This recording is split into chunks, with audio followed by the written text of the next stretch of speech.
Are you planning a cruise to the Caribbean? If so, there are 5 very important things that you should know. Things that could save you a boatload of problems. This is Backroads Tourist, and I'm Jeff. Hey fellow cruisers, if you're planning on a week or more of fun in the sun on board a cruise ship in the Caribbean, there are 5 vital things that you need to know about to keep yourself safe and to keep you from spending time in a foreign jail. Let's dive right into it. Number 1 is something I can pretty much guarantee you're going to run into when you visit a port in the Caribbean. Pushy vendors. Some street vendors in port cities can be very aggressive and persistent. Now, you have to realize that in many Caribbean countries, the average income is well below what many people make in the United States, Canada, Europe, and other countries. According to Wikipedia, the average monthly net income for Jamaica is just $656. In Belize is $474, Dominica $432, Panama $783 per month. Taking that into consideration, it's no surprise that street vendors try everything they can to separate tourists from their money. When a cruise ship comes to town, it's their chance to make a lot of money, and they don't have a whole lot of time to do that, so they can get rather pushy. Of course, we found street vendors in some ports tend to be more aggressive than in other ports. The pushiest vendors we've encountered so far have been in Cozumel, Cartagena, Colombia, and outside the terminal area in Falmouth, Jamaica. And speaking of tourist areas, you're going to find that many ports will have a vendors area set up in their terminal. The vendors in this location usually have been vetted and are going to be less aggressive. You can stroll through the booths and look at what everyone has to offer without the hassle of being hassled. In these marketplaces, you're going to find everything from local handmade crafts to t-shirts to jewelry to toys.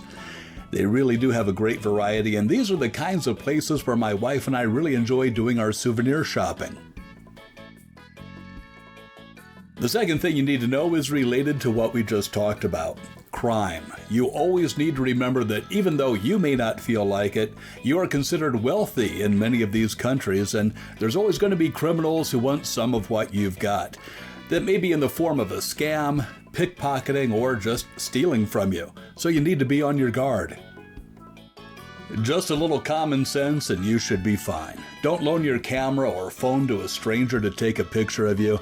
Leave your expensive jewelry in the safe in your cabin. Don't flash your money around. Don't go away from the main tourist areas on your own, and make sure you watch your personal items when you're on the beach. Like I said, it's all common sense things that we all need to be reminded about every now and then. Just remember, it may look like you're in paradise, but there are plenty of sharks out there, and not all of them are in the water. I'd like to ask a huge favor of you. Please subscribe to the Backroads Tourist channel. I put out 2 videos each and every week, one on cruising related issues like this one, and one on visiting strange, quirky, wonderful places all over the United States. I think you might like both of them. I have a lot of fun doing these videos, and I'd love to have you as part of the family. It's free, so hit that subscribe button today, and as long as you're there, please give this video a thumbs up so that it's more likely to be recommended to others. I'd greatly appreciate it. Number 3 on our list of Caribbean cruise tips. Are you a fan of the devil's lettuce? You know what I mean. Satan's spinach, Beelzebub's broccoli, reefer, cannabis. It's something that I've never gotten into, but if you do, hey, I don't judge, but I will give you some advice. Leave it at home. Things could change in the future, but as of this recording, cruise ships don't allow loco weed on board. It doesn't matter if it's legal in your state. It doesn't matter if you have a prescription. Even gummies and edibles are a no-no on cruise ships. And cruise ships are serious about this. There are plenty of stories of people who have been denied boarding because they've been caught trying to bring contraband on board. Some cruise ship terminals even employ puppies that could ruin your vacation if they take an interest in you.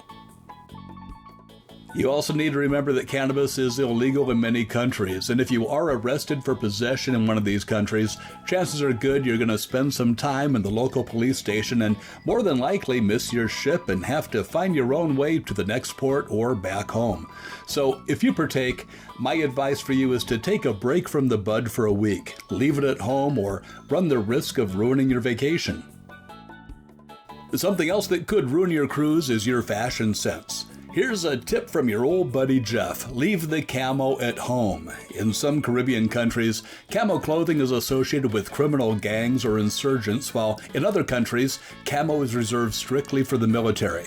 Jamaica, Barbados, Trinidad and Tobago are just a few of the countries that ban civilians from wearing camouflage. Some countries are stricter than others when it comes to enforcement. You might be let go with a warning, or you might get a fine or even detained. If you really love your camo and just can't bear taking a vacation without it, I think you can probably wear it on the ship as much as you want with no problem. But when you leave the ship, you need to bear in mind that it's their country and it's their rules. Otherwise, I'd suggest just leaving the camo in your closet when you cruise the Caribbean just to play it safe.